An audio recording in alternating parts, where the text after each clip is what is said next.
Hi friends, നമസ്കാരം. എല്ലാ കൂട്ടുകാർക്കും നമ്മുടെ പുതിയ വീഡിയോയിലേക്ക് സ്വാഗതം. ഇന്നത്തെ നമ്മുടെ റെസിപ്പി നല്ല രുചിയുള്ള വെള്ളക്കടലക്കറിയാണ്.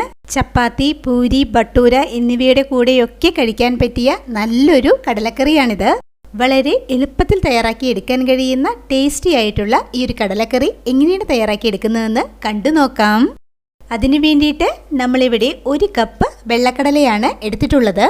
ഈ കടല തലേന്ന് രാത്രി തന്നെ നല്ലതുപോലെ കഴുകി കുതിർത്തി എടുത്തിട്ടുള്ളതാണ്. കടല 5-6 മണിക്കൂർ നേരമെങ്കിലും കുതിർത്തിയതിന് ശേഷം കുക്ക് ചെയ്യുവാണെങ്കിൽ നമുക്ക് എളുപ്പത്തിൽ കുക്കായിട്ട് കിട്ടും. ഇനി നമുക്കിത് കുക്ക് ചെയ്തെടുക്കാം. കടല കുക്ക് ചെയ്തെടുക്കുന്നതിന് വേണ്ടിയിട്ട് കുക്കറിലേക്ക് ഇട്ട് കൊടുക്കുന്നുണ്ട്. അല്പം ഉപ്പ് ചേർത്ത് കൊടുക്കുന്നുണ്ട്. കൂടെ തന്നെ 1/4 ടീസ്പൂൺ മഞ്ഞൾപ്പൊടി ചേർത്ത് കൊടുക്കാം. കടല വെന്ത് കിട്ടുന്നതിന് ആവശ്യത്തിന് വേണ്ട വെള്ളം ഒഴിച്ചു കൊടുക്കുന്നുണ്ട്. നമ്മളിവിടെ 2.5 കപ്പ് വെള്ളമാണ് ഒഴിച്ചു കൊടുത്തിട്ടുള്ളത്. നല്ലതുപോലെ മിക്സ് ചെയ്തതിന് ശേഷം കുക്കർ അടച്ചു വെച്ചിട്ട് നമുക്കിത് കുക്ക് ചെയ്തെടുക്കാം. ഗ്യാസ് ഹൈ ഫ്ലെയിമിൽ 1 വിസിൽ വന്നതിന് ശേഷം ഗ്യാസ് ലോ ഫ്ലെയിമിൽ 10 മിനിറ്റ് നേരമാണ് കടല നമ്മളിവിടെ കുക്ക് ചെയ്തെടുക്കുന്നത്. അപ്പോഴേക്കും കടല കുക്കായിട്ട് കിട്ടും. നമ്മൾ ഉപയോഗിക്കുന്ന കുക്കറും അതുപോലെ തന്നെ എടുക്കുന്ന കടലയും അനുസരിച്ച് കുക്കിംഗ് ടൈമിൽ വ്യത്യാസം വരാൻ സാധ്യതയുണ്ട്.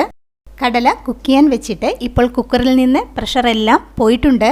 കടല നല്ലതുപോലെ കുക്കായി വന്നിട്ടുണ്ട്.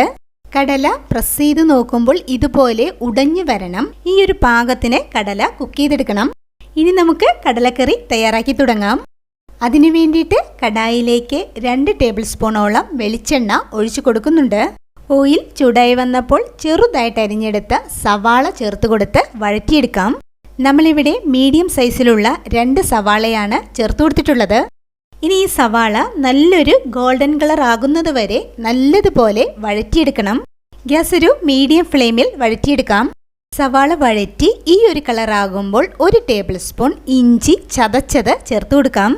1/2 ടേബിൾ സ്പൂൺ വെളുത്തുള്ളി ചതച്ചത്, നമ്മുടെ എരിവിനാവശ്യത്തിന് വേണ്ട പച്ചമുളക്, നമ്മളിവിടെ 2 പച്ചമുളകാണ് അരിഞ്ഞ് ചേർത്ത് കൊടുത്തിട്ടുള്ളത്. കൂടെ തന്നെ അല്പം കറിവേപ്പിലയും കൂടി ചേർത്ത് കൊടുത്തിട്ട് ഇതെല്ലാം കൂടി നല്ലതുപോലെ ഒന്ന് വഴറ്റിയെടുക്കണം. ഇഞ്ചിയുടെയും വെളുത്തുള്ളിയുടെയും ആ ഒരു പച്ച ടേസ്റ്റൊക്കെ മാറി വരണം. സവാള കുറച്ചും കൂടി ഗോൾഡൻ കളർ ആകണം. അതുവരെ ഗ്യാസ് ഒരു മീഡിയം ഫ്ലെയിമിൽ വഴറ്റിയെടുക്കാം. ഇപ്പോൾ ഇവിടെ ഇതെല്ലാം പാകത്തിന് വഴറ്റിയെടുത്തിട്ടുണ്ട്. സവാളയ്ക്ക് ഈ ഒരു കളർ ആകുന്നതുവരെ നമ്മളിത് വഴറ്റിയെടുക്കണം. എന്നാൽ മാത്രമേ നമ്മുടെ ഈ ഒരു കടലക്കറിക്ക് നല്ല ടേസ്റ്റ് കിട്ടുകയുള്ളൂ.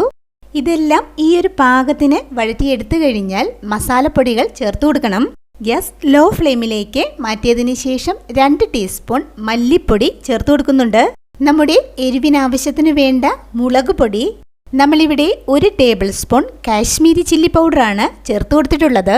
1/4 ടീസ്പൂൺ മഞ്ഞൾപ്പൊടി, 1/4 ടീസ്പൂൺ മഞ്ഞൾപ്പൊടി കടല കുക്ക് ചെയ്യുന്ന ടൈമിൽ ചേർത്ത് കൊടുത്തിട്ടുണ്ടായിരുന്നു.